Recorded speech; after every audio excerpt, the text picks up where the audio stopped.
It's a crazy night here in the hood, but it's going okay.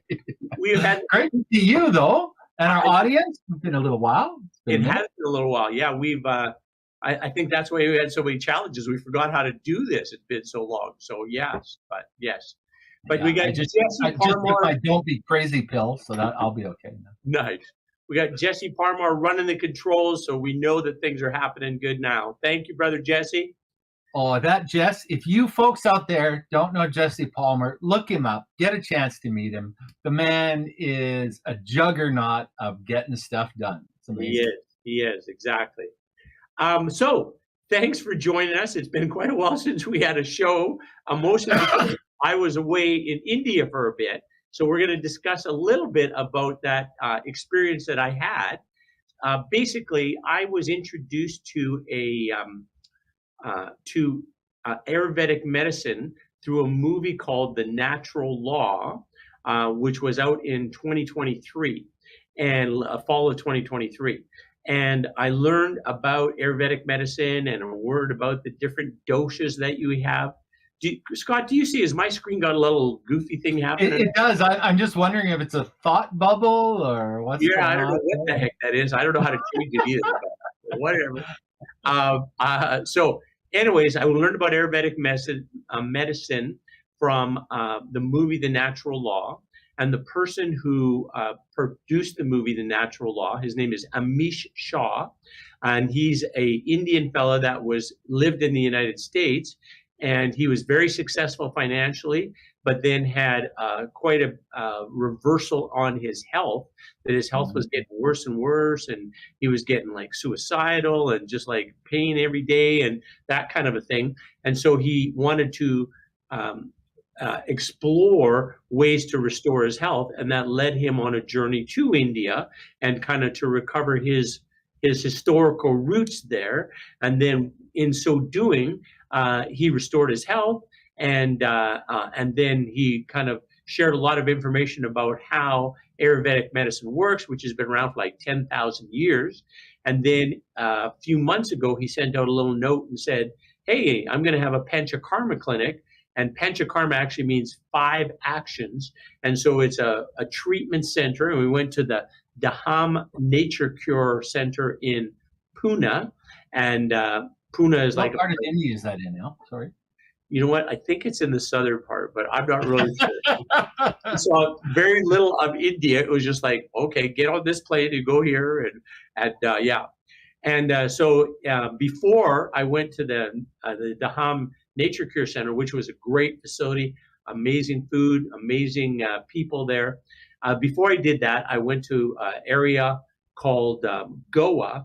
And Goa is a little bit different than the rest of India. A lot of India is dry, and Goa is not dry by any means. It's a party town. And we're not talking about precipitation here, right? No, we're not. We're talking about alcohol. So yes. So I went there, and there I rented a scooter for the first couple days, which I survived it. Hallelujah. But it was pretty scary at times. As a matter of fact, here I got a little video clip. I think that I'll show you. Oh, right. This isn't for the weak-hearted. Oh, I've seen some of this video. So if you're weak-hearted, look away or look through your fingers. Where is it here? The video is a testament to Al's skill balancing on 2 wheels while navigating unknown terrain. Oh yeah, okay. Here, this is just a little short video clip, but it shows you. Oh, where to get there? There it goes. When it gets tight like this, and then look at on the left-hand side what you have to kind of navigate through. And the cars are going to take the space the cars are going to take, and you kind of have to run around them. Yeah. It's an interesting process. And they don't mark any damn streets. Man, it's a frustrating thing driving around this place. Yes, so that's the scooter experience in Goa, which was very interesting. Well, and if people don't know and aren't motorcycle or scooter drivers, all of those things that you're so close to on the left side, hitting any of those would send you back over front in a second. Definitely, yeah. And what it doesn't show in this part is all the cows and the dogs. You're like whizzing around the cows and the dogs is crazy. Now this is in Goa, and Goa is not near as much traffic as the bigger centers. Later, I went to Mumbai, and I was like, oh man, I would never ride a scooter in Mumbai. It's just like crazy. And everybody's honking their horns and flashing their lights. And it's just like, now they use their horns and their lights as a communication tool, not as in here when we're honking the horn, we're saying, hey, you blah, blah, blah. But there, it's like, I'm passing you now, or, I'm coming around your side. So, and if you saw in that little video clip, there was like an open ditch there as well. So, man, if you have to scooch over and get in that, you'd be in big trouble. Matter of fact, when I was walking at one point, the first 2 days I was on the scooter, and I got lost horribly every day. I had Google Maps, but it just didn't matter. Like, none of the streets are marked, so you don't know where things are. And, talking to the natives, basically the people who live there, all they do is they just ask questions. Okay, here's where I'm trying to go, and every time I asked that question, it was always straight. Every person told me it was straight, and I got horribly lost. So after 2 days, I wasn't going to ride the scooter anymore, done with the scooter. And then the next day I went walking. I got lost walking while I had Google Maps. And I think part of it is the connectivity wasn't very good. So it wouldn't keep me up to date that I was actually going the right way. And then finally it's like, I was 17 minutes away from my hotel for 3 hours. It was just like, I would go and then, no, I got to go the other way. And then on that same day, I was walking back to the hotel. It was like 9 o'clock at night, and a car got really close to me. So I stepped to the side, face planted in one of those ditches, cut my chin and my knee, and just got kind of beat up. But anyways, so that was an experience. But so I've never been there, but I've been told by Indian people that part of the reason for all that is because of the space, India is quite large, and the diversity of concentration of people, that there's a lot of regional and local government so the central government that produces maps and things may not be aware that the local government has changed the road system. Mm-hmm. And so, even the local navigation system may show roads that are no longer there, and they're just sort of ghost roads. And that's what's explained to me. So, and that makes sense. And none of the roads are marked, none. So it's just okay, you're following you're supposed to turn up here, but where, right? And it's not here's a paved road. Sometimes it's gravel or dirt or whatever, right? Matter of fact, the gentleman who drove me from Pune to get the flight at Mumbai, he took me on a bizarre route because there was construction, and it was around this lake, and it was twisty and turny, and we're going along on a pavement, and then all of a sudden there's gravel, and then there's rumble strips, and there's speed bumps, and it was, oh my goodness, and then cows and dogs that you're going around.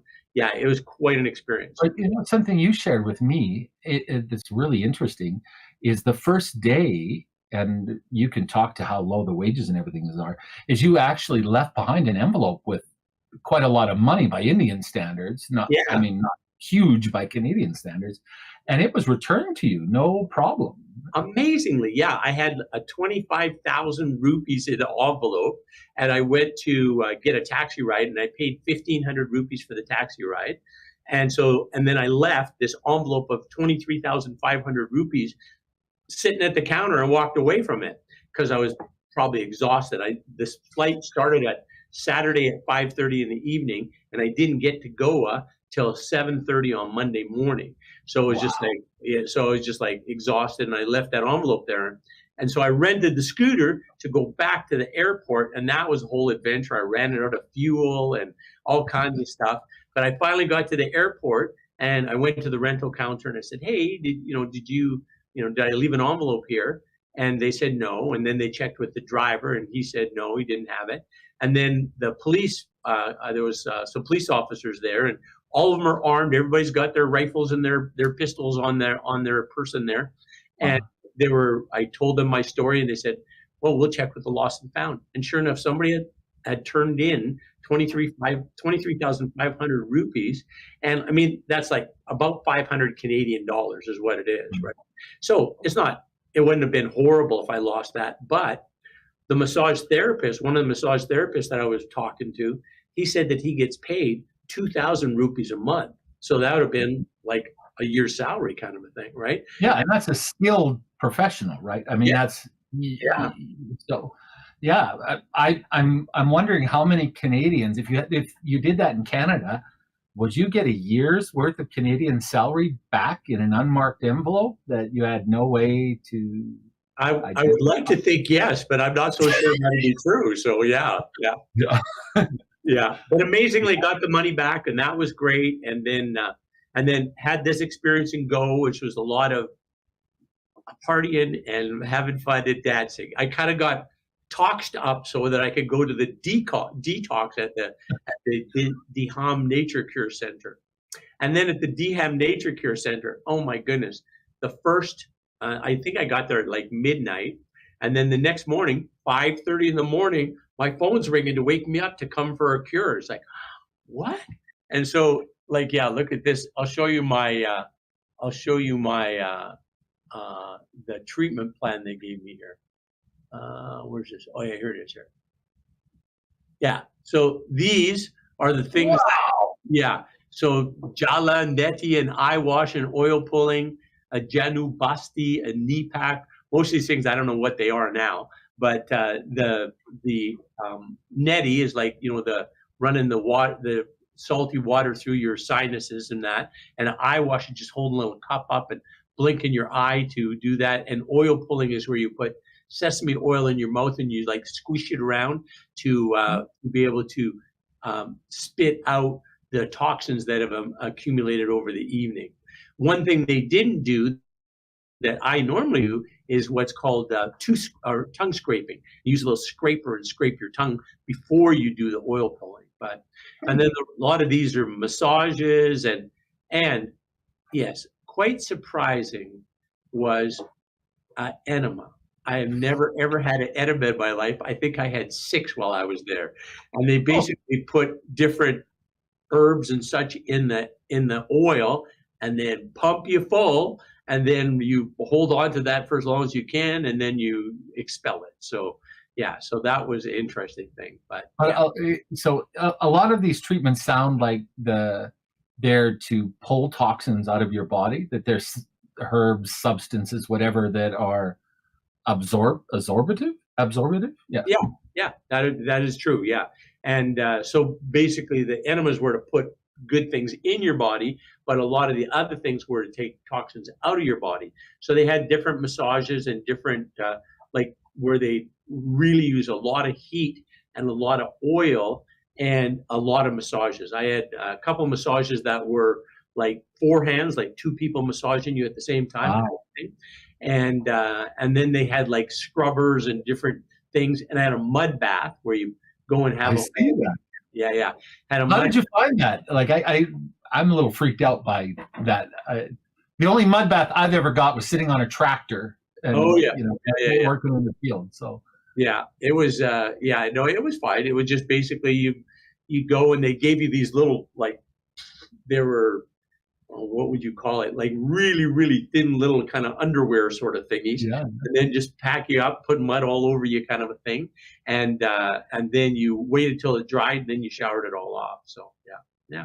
Well, of course people can't see it through the video that we're saying, but after Michelle and I met with you when you first got back, it was maybe 3 days after you got back. Yeah. Your energy had changed. Like, you look great, you look shiny, and you were tired, of course, but hadn't slept in a couple of days. But your energy seemed invigorated. Like you could feel a difference, a change. It was pretty interesting. Yeah, well, Amish Shaw, the guy who did the movie and was there, our host at the event, he said that basically, you remove a whole bunch of toxins out of your body, you put in a whole bunch of good herbs, nutrients, etc., restorative type things, and you eat really, really clean. All the food that was prepared there, they were all vegetarian meals, and they were all made with produce grown right on the place. I'm going to take down the screen share, but you can see the different herbal supplements that they used on here. So that you used, I guess, on there or in there. So depending on that. So, yeah. So let me get out of that. But yeah, that was an experience. It seems like a lot of this is very localized and specific. So is it something that you really need to go and be in situ to experience? I think so. I actually went for an Ayurvedic treatment in Arizona about a year ago. And the practitioner there gave me what, she would do for me. And she said, in the United States, this is kind of like Panchakarma light. If you want the full experience, you need to go to India. And so that's what ended up going to India and having that experience. And yeah, it was really interesting, and the food was amazing, and the people were great, and they didn't speak very much English, and I didn't speak any Hindi or Urdu, whatever the language is. And a lot of it at the treatment center was just all like in the treatment center, and then we do yoga every day, and we did meditations and again, lots of massages and that kind of stuff. And then we did a couple little road trips where we went to different temples and checked out some different temples, which was very interesting as well. There's 5 religions in India. There's Hindu, Christianity, Buddhism, Jainism, and Muslim. So those are the 5 religions that are there, and they all get along. They all have their different things. It was Ramadan when I was there, so that's specifically for Muslim folks where they don't eat during daylight hours. They only eat after and 1 meal a day kind of a thing. So that was interesting. And I've been in the Middle East during Ramadan, and it's an experience. If you're in an Islamic country and during Ramadan and you're not Muslim, it's definitely an experience, right? Like, They were very, very. Everybody you met was very welcoming and very was enjoyable to meet. There wasn't anybody that I met that was rude or inconsiderate. Everybody was very tried to help as best they could and that kind of thing. So yeah. You met a lot of people on. I think a lot of our viewers know that you play the harmonica. They watch your music show sometimes, or all the time. And Al plays harmonica, and you took what 4, 5 harmonicas with you? Haven't you? 4. And it was so funny that it would just be, I would be playing the harmonica just so that I'm walking around and that kind of a thing, right? And people would stop me and say, "Can I record you?" First of all, they'd ask, "What is that you're playing?" And then I'd tell them, and then they'd ask if they could record me, and I did. And then I sang some songs as well. There was one. It was funny. This woman, Davina, was coming out of a club in Goa, and I was playing the harmonica, and she asked if she could record me. I said sure. And then I said, would you like to hear a song as well? So I sang her a couple songs, and there was like, I don't know, about 20 people around, and they were all like into it and applauded and everything. It was fun. And then she said, "Hey, I arranged the entertainment at this club, and we have a DJ that's ending at 10 o'clock. Why don't you come at 10 o'clock and sing some songs at the club?" I said, nice. So I went and sang some songs at the club, and that was all fine. And yeah, so. There's a pop song called "Famous in Japan." You now are famous in India, at least. Exactly. I'm an international harmonica playing dog. So yeah, exactly. Well, it's interesting because, of course, growing up in central Alberta, harmonicas were not an unusual accompaniment to campfires and people hanging out. But I imagine in India it was fairly unique.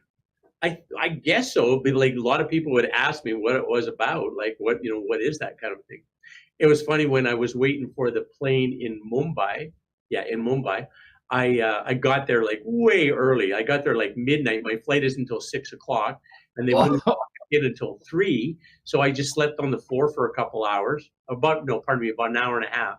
And then when I woke up, I was feeling pretty good. So I was playing the harmonica and goofing around. And then when I went to there's 2 lovely ladies at the Air India counter, and I go walking up and I'm playing my harmonica as I come up, and this, what is that? So I explained it to them, and they said, can we video you? I said, yeah, sure. And can we take our picture with you? I said, yeah, okay, sure. So I took a picture with them, and that was all good. And then when I was going through the security thing, there was the security guard, and lots of times the security people are pretty official, right? They're doing their job. And I had he saw in the scan of my luggage, he saw like these 3 harmonicas there, and he said, like, what is that? And like he was thinking it was like pistol magazines or something, I think. Yeah, I said, no, there's just a harmonica. And he says, play me some. I said, okay. So my pocket, played a little bit of harmonica for him, and that was well received. That was fun. So yeah. And I met this lovely woman. She's a Greek woman who teaches bachata dancing in Dubai. And what kind of dancing is that at? Bachata. And bachata is this really, oh my goodness, it's very sensual type dancing. And she's like, I think she's about 25 or so. She's just this young, beautiful woman. And we had a great chat on the flight from Goa to Mumbai. And then she asked to record me afterwards as well. So I did. Oh, wow. Yeah, so we had a great chat. And she also sells dance shoes. So we were talking about dance and that too. So yeah, that was a big fun. Yeah. And then actually when she was recording me, these 2 little Indian kids come over and said, what is that you're doing? And so I showed them, and then I had them try playing it a little bit as well. So, yeah. Wow. So you could go on a harmonica mission to India again. Probably get invited back to the club. Maybe I'll be invited back for the harmonica international tour or something. Yeah, exactly. We should check and see if Canada has a harmonica ambassador. Maybe you could fill that. I'd like to apply for that position, please. Yeah, exactly. Please, I want to do that. This was one of your biggest trips abroad, though, right? Oh man, yeah, biggest for sure. And just like I've never been on a plane for so long, and just like like I said, when I left on Saturday at 5:30 in the evening from Calgary, and I didn't get to go until 7:30 Monday morning. So that was a long time on the plane. And then the way back, you gain from the time zone changes, right? Because there's about 12 hours difference in time zone. Yeah. But it was like, I think the first flight from Mumbai to the Heathrow airport in London was, I think, 11 hours. And then the flight from there to Calgary was another like 10 hours. So, and then, during that period of time, you can't lie down or anything. So you're sleeping the best you can in the thing. So I got very little sleep. And my friend Daniel, who's traveled internationally lots, he tells me a lot of times, like, you might be like a month recovering from the jet lag. And I said, sure. Yeah. Now, well, our colleague Kelvin told me the same thing. He's traveled quite a bit too. And he said, going isn't so bad, but coming back, it really hits you. So, and I still haven't restored my sleep cycle very well. I'm working on it, but I have not been getting a lot of sleep yet, but it's coming. I'm getting better. So, yeah. When I was in Japan, I worked with the government, and the ministers travel a lot. I was with Culture, Bunkasho, the Ministry of Culture, but we also had the Ministry of Finance or International Affairs travel with us too. And those guys were bulletproof. I mean, they flew first class, but like they would touch down, do what they had to do, and they'd be back on another plane to some other part of the world. And wow. Yeah. And most of them don't travel with an assistant. They pick up a local assistant from the embassy wherever they're going, just because it's too hard on stuff, right? Like, amazing stuff. They've trained their bodies to be able to accommodate that, I imagine. So I don't know if they ever were completely rested. They always seem to be just like Yeah, they were very good at looking like from the outside, but if you knew them and were around them when there was no one around, they were kind of like, having to smoke and 4 cups of coffee before they went back out. But Yeah. that was a long flight, so that's over 20 hours to Heathrow, which is a big trip, and then from Heathrow to India. Did you have a choice, or that was the only way to get there? I talked to my travel agency, Tracy Hamilton. I said, Tracy, here's what I'm doing. Book the flight. So I didn't ask any questions. One thing that was kind of a surprise, she had sent me some stuff and said, oh, how about this place for Goa? And it was called the Mustache Goa Luxuria. And it was like really, really cheap. Like, I don't know. It was like $20 a night or something. I said, oh, all right, sure, I'll do that. And then when I got there, I didn't realize, but it was like a dorm type thing. So there was one big room with like 15 bunk beds in it, kind of a thing, right? And you just like throw your suitcase under the bed and hop in the bed. It's like, no, that's not for me. So one bathroom for everybody. It's like, I don't think so. So yeah. So I think we all reach a point in our life where, we just like, I can handle economy, no problem. But when I find a hotel, like, it's got to have a private room with a private toilet, you know, with a bath. Yeah. And I'll go without food for a couple of days. I want to have my own space at night. I understand. Yeah. And that's what I got too. So I upgraded the room. And that's another thing about with the toilets. Oh my goodness. It was quite a variation from our normal thing. Like a lot of the places didn't have any toilet paper. It was like, and so they just had like a sprayer, like, you'd use on your sink at the kitchen so you'd spray yourself and that's it. And then it's like, well, but no way to dry yourself. So, but anyways, and then, so it was really deluxe if you had the sprayer and toilet paper. Hallelujah. You were in really good shape then. So yeah. Well, and so many of those hygiene things are so cultural. And I know that when we built our second school in Japan, we had a big debate with the parents, which were half foreigners and half Japanese people, about should we have Japanese style toilets or Western style toilets in the school. And some of the Japanese parents felt very strongly that Japanese toilets were much more hygienic because you don't sit on a shared seat, obviously. Right. That's where you squat over the hole kind of a thing, right? Yeah. And it was very interesting because, of course, to the foreigners, that was like barbaric. And to some of the Japanese, it was like, oh, no, it's way cleaner. And, it's not difficult. We'll show you how to do it. And it's like, so those kind of things, we all have really strong reactions to things like toilets. And hygiene is very cultural. There's not sort of one level of clean, right? I only use one public washroom and when the whole thing in India, and it was an experience because it was just a hole in the floor. And it's just like, oh, how do you do this, right? And no toilet paper, no water, no soap, just like, what do you do? So anyways, it was like, it was not a pleasant experience, but that only happened one time. So when we first arrived in Japan, we were teaching for a company. And you would get a portfolio. Usually it was Toyota, Mitsubishi, Honda, one of the big ones. And your travel map, had little notations from the head of human resources that mapped out the Western toilets on your trip. For example. Oh, really? So you know where they were? Oh, yeah. Yeah, because they had teachers in the past either have an accident or turn around and come back and say, no. Yes, but the people we met were very welcoming. I walked into like all kinds of different temples and just kind of jumped into their service and danced and tried to vocalize what they were vocalizing, kind of thing. And they were always very welcoming and very engaging. So it was great. So in the treatments, and I saw the PDF on it. There was meditation. Was there any religious component to it? Was there any prayers or no? Completely. Well, I shouldn't say that. We had some like where we'd kind of sing some more religious songs around the fire, as an example, or those kind of things, right?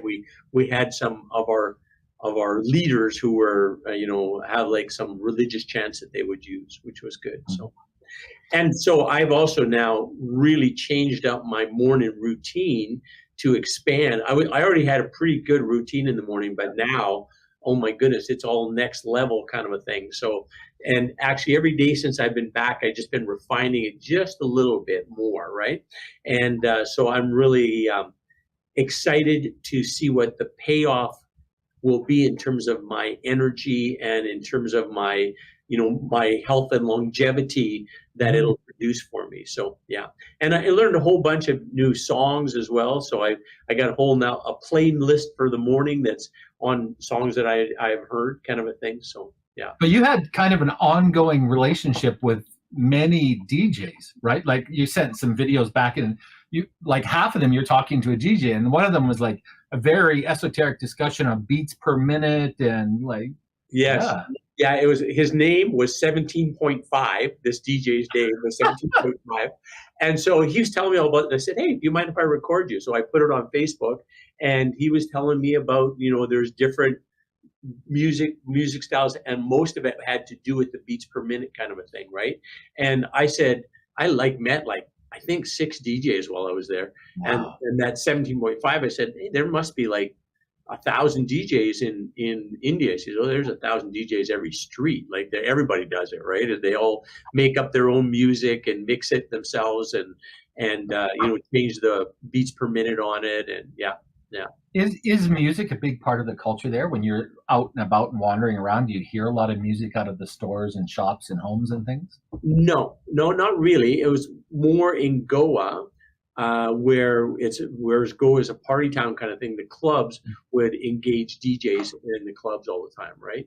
So so that was more so when you read it, and when at the Mustache Goa Luxuria, they always had music playing there around the pool and that, right? So yeah, but in the normal, like if you just walk downtown kind of a thing, other than religious chanting at temples, right? That would be the difference. But other than that, no, there wasn't a whole bunch of music in that regard. So yeah, which is maybe. Did you hear calls to prayer at night from the mosques? Oh man, yeah, there was at the Diham Nature Cure Center.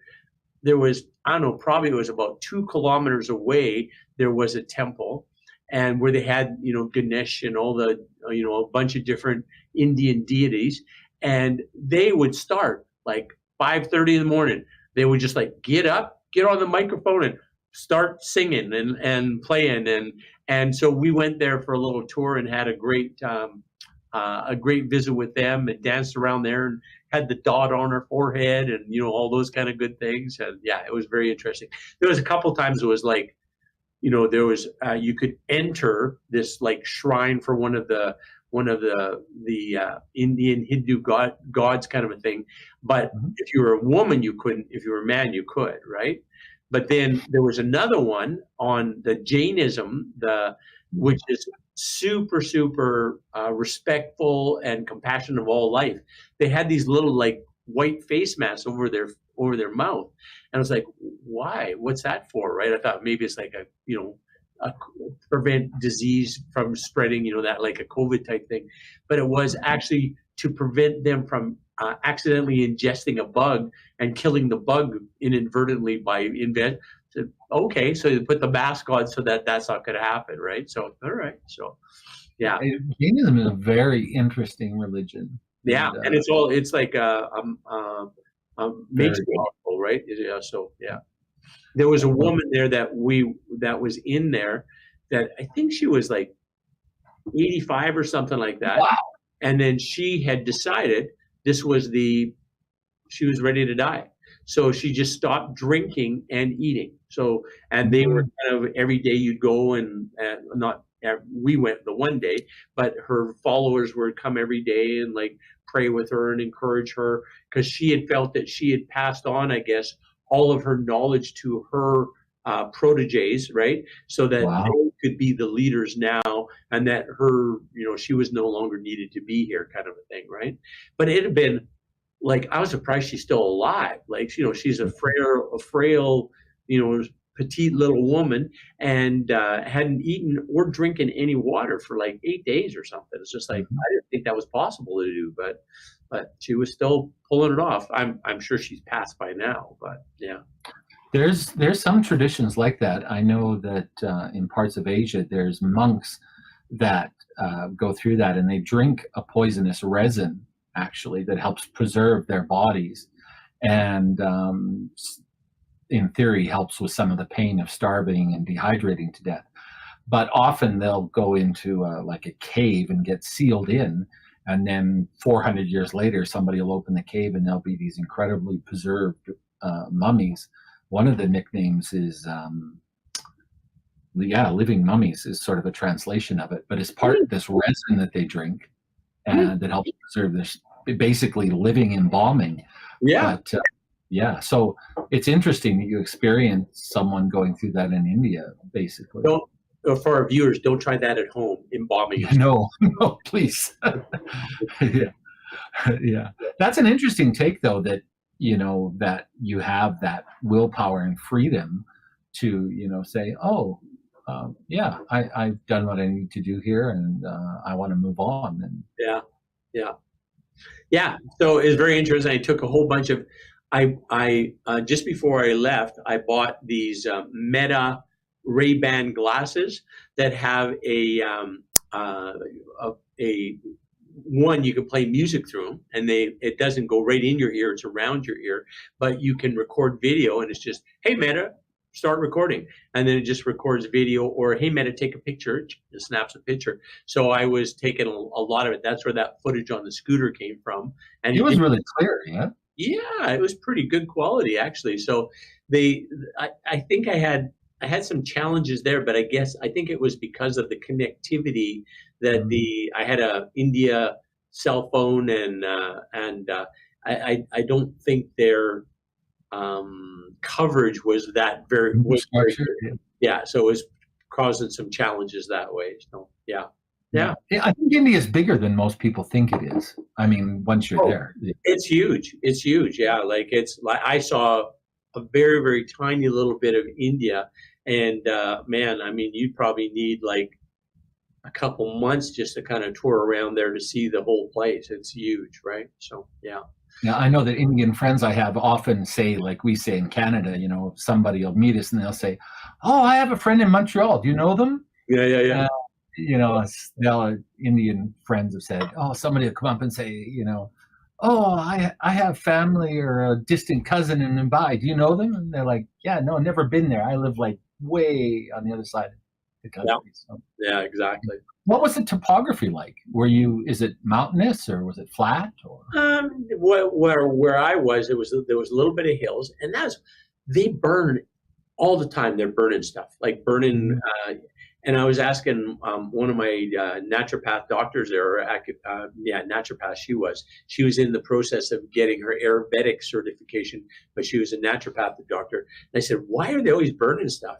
And it was basically, she said that they burn the areas close to the living areas to prevent animals from hiding in the like as a protection, right, to keep snakes away and that kind of stuff, right? So yeah, and then we saw a lot other than the dogs and the cows, which were everywhere from your videos.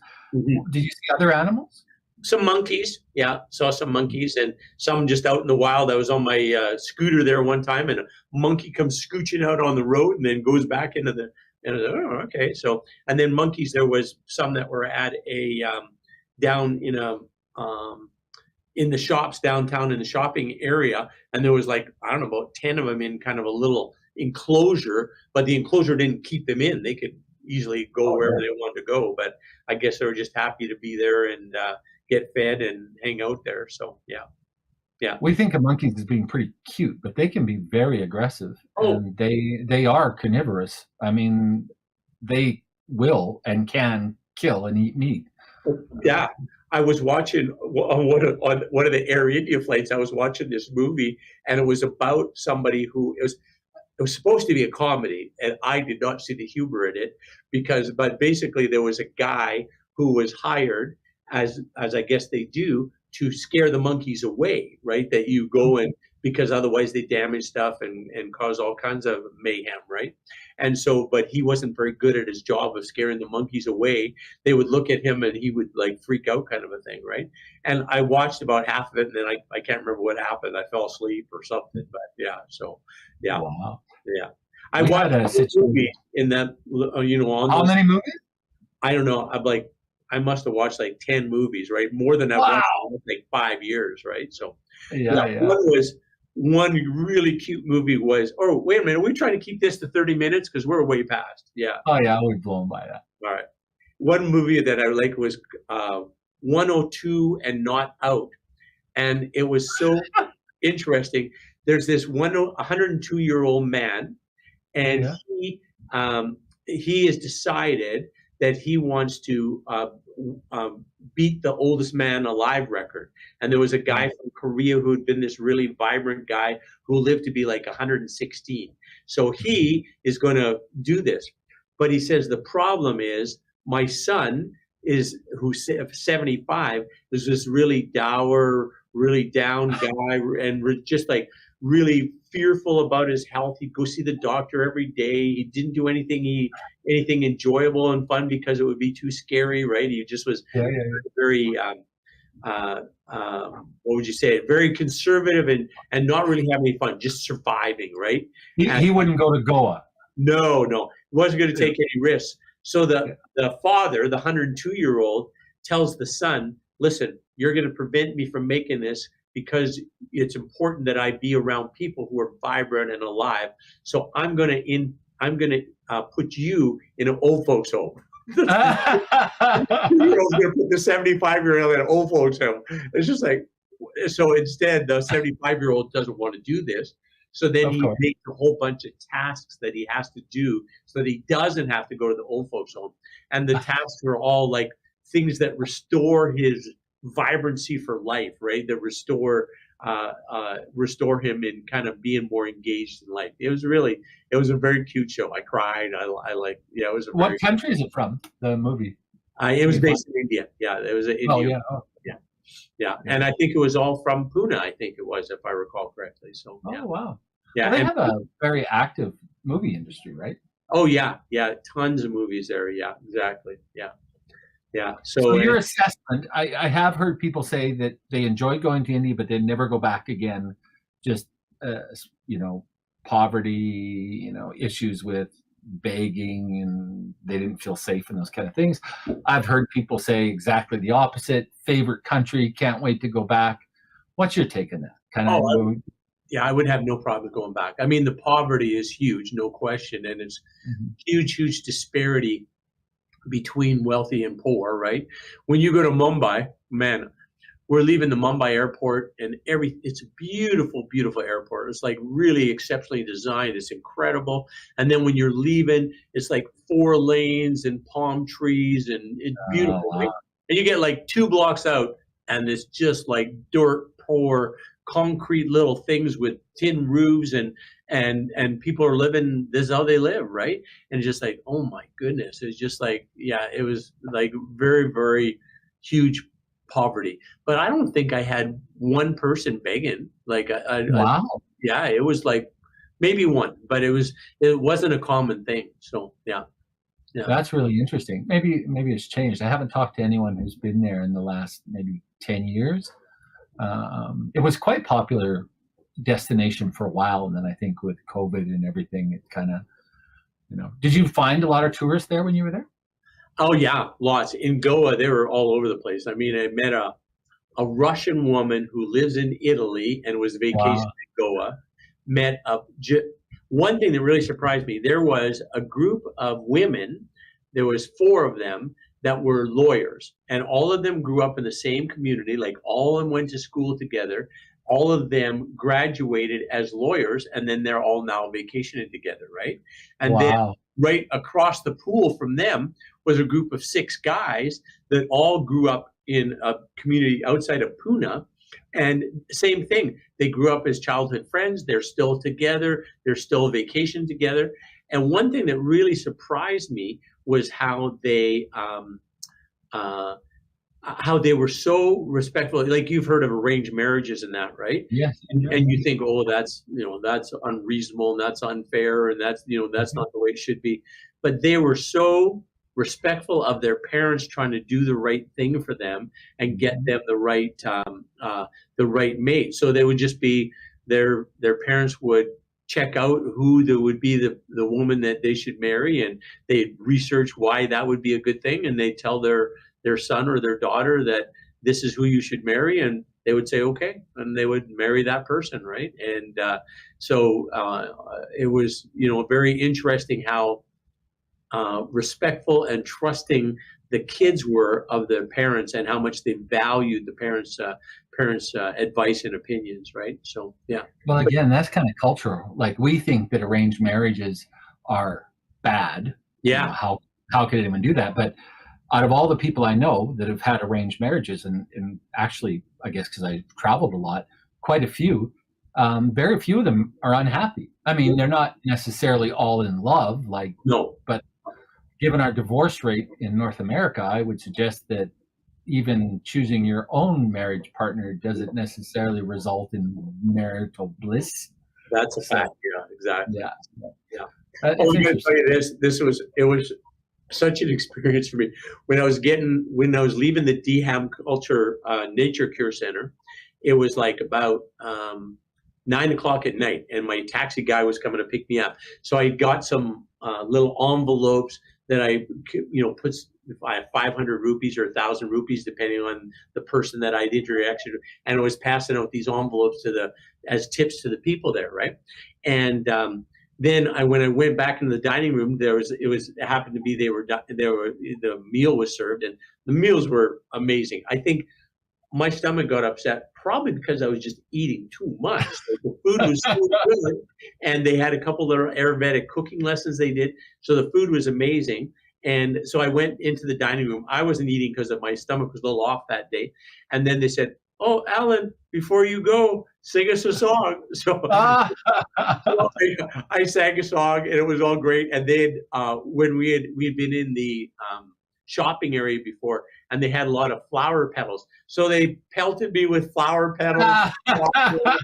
It was such a great experience. And those people that were there, they were from the UK, they were from Turkey, they were from Nicaragua, they were from Costa Rica. The one gentleman, Andrew Seeley's his name, has a cacao farm in Costa Rica and a yoga place.